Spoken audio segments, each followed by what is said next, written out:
അസ്സലാമു അലൈക്കും വറഹ്മത്തുള്ളാഹി വബറകാതുഹു. അൽഹംദുലില്ലാഹി റബ്ബിൽ ആലമീൻ. അസ്സലാത്തു വസ്സലാമു അലാ റസൂലില്ലാഹ്. അൽഹംദുലില്ലാഹില്ലദീ ഹദാന ലിഹാദാ വമാ കുന്നാ ലിനഹ്തദിയ ലൗലാ അൻ ഹദാനല്ലാഹ്.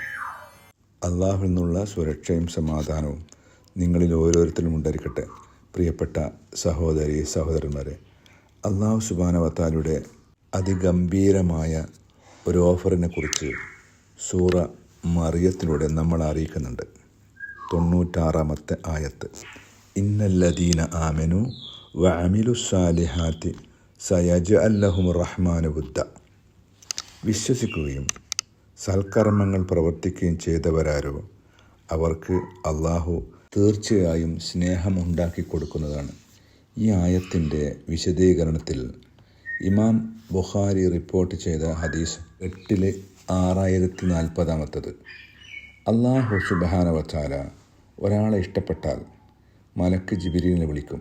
എന്നിട്ട് പറയും, യാ ജിബ്രീൽ, ഞാൻ ഇന്ന ആളെ ഇഷ്ടപ്പെട്ടിരിക്കുന്നു, അതുകൊണ്ട് നീയും ആ ആളെ ഇഷ്ടപ്പെടണം.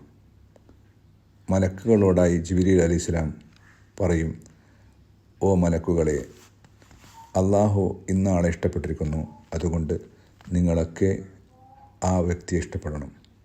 മാത്രമല്ല, പ്രപഞ്ചത്തിലുള്ള സർവ്വചരാചരങ്ങളോടും അള്ളാഹു ഇന്ന ആളെ ഇഷ്ടപ്പെട്ടിരിക്കുന്നു, അതുകൊണ്ട് നിങ്ങളെല്ലാവരും അവരെ ഇഷ്ടപ്പെടണമെന്ന് പറയുന്നു. നോക്കൂ, അങ്ങനെ ഒരാൾ ഉണ്ടായിരുന്നെങ്കിൽ അവർ നടന്നു പോകുമ്പോൾ മുകളിൽ നിന്ന് പക്ഷികളും താഴെ നിന്ന് വൃക്ഷങ്ങളും പ്രാണികളും മറ്റുമൊക്കെ അസ്സലാമു അലൈക്കും വറഹ്മത്തുള്ളാഹ്, അള്ളാഹു ഇഷ്ടപ്പെട്ടവനെ നിങ്ങളെ ഞങ്ങളും ഇഷ്ടപ്പെടുന്നു എന്ന് പറയുന്നത് എത്ര മനോഹരമായിരിക്കും. എല്ലാവരും ഇഷ്ടപ്പെടണമെന്ന് നമ്മളും ആഗ്രഹിക്കുന്നു. അതിന് ശ്രമിക്കേണ്ടത് നമ്മൾ തന്നെയാണ്.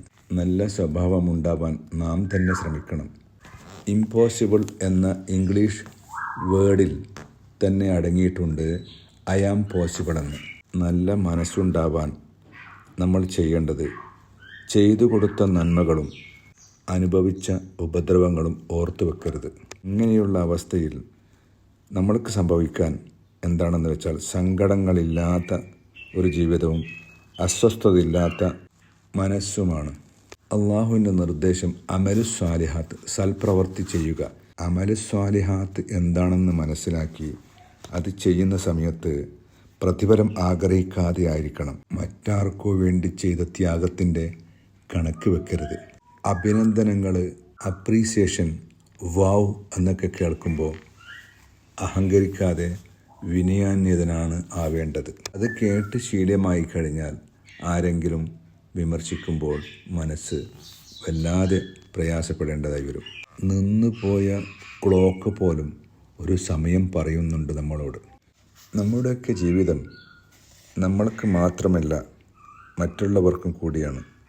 നമുക്ക് എന്തൊക്കെയുണ്ടോ അതെല്ലാം മറ്റുള്ളവർക്കും കൂടിയുള്ളതാണ്. പണവും സമയവും അറിവും ആരോഗ്യവുമെല്ലാം അതിൽപ്പെടും. ഇന്നലെ യാദൃച്ഛികമായി ഞങ്ങളോടൊപ്പം മുമ്പ് പ്രവർത്തിച്ച ഒരു സഹപ്രവർത്തകനെ കണ്ടിരുന്നു. അദ്ദേഹത്തോട് പറഞ്ഞു, അള്ളാഹു നിങ്ങൾക്ക് ഒരുപാട് കഴിവ് നൽകിയിട്ടുണ്ട്. അത് ഉപയോഗപ്പെടുത്താതിരുന്നാൽ അള്ളാഹുവിനോട് നാളെ മറുപടി പറയേണ്ടി വരില്ലേ എന്ന് ചോദിച്ചു. അപ്പോൾ ഞാൻ എൻ്റെ കാര്യത്തെക്കുറിച്ചും ആ സമയത്ത് ഓർത്തു. 2022 മരണപ്പെട്ട പ്രശസ്ത പണ്ഡിതൻ യൂസഫ് ഖർദാവി പറഞ്ഞത് അദ്ദേഹത്തിൻ്റെ ഒരു ഗ്രന്ഥത്തിൽ, നമ്മളുടെ സമയത്തിന് പോലും സക്കാത്തുണ്ട് എന്നാണ്. നമ്മുടെ സ്വന്തത്തിനും നമ്മുടെ കുടുംബത്തിനും വേണ്ടി നമ്മൾ സമയം ചെലവാക്കുമ്പോൾ മറ്റുള്ളവനും വേണ്ടി അല്പം സമയം ചെലവാക്കണമെന്നാണ്. കടുത്ത ദാരിദ്ര്യം അനുഭവിച്ചപ്പോഴും പ്രവാചകൻ സല്ലല്ലാഹു അലൈഹി വസല്ലം കരഞ്ഞിട്ടില്ല.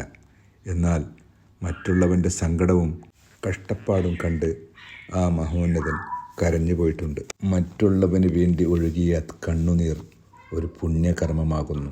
ആരും അറിയണമെന്ന് ആഗ്രഹിക്കാതെ, അഭിനന്ദനങ്ങൾ ആശിക്കാതെ സൽപ്രവർത്തികൾ ചെയ്യുവാൻ അള്ളാഹു നമ്മൾക്ക് മനസ്സും സമയവും ആരോഗ്യം നൽകി അനുഗ്രഹിക്കട്ടെ.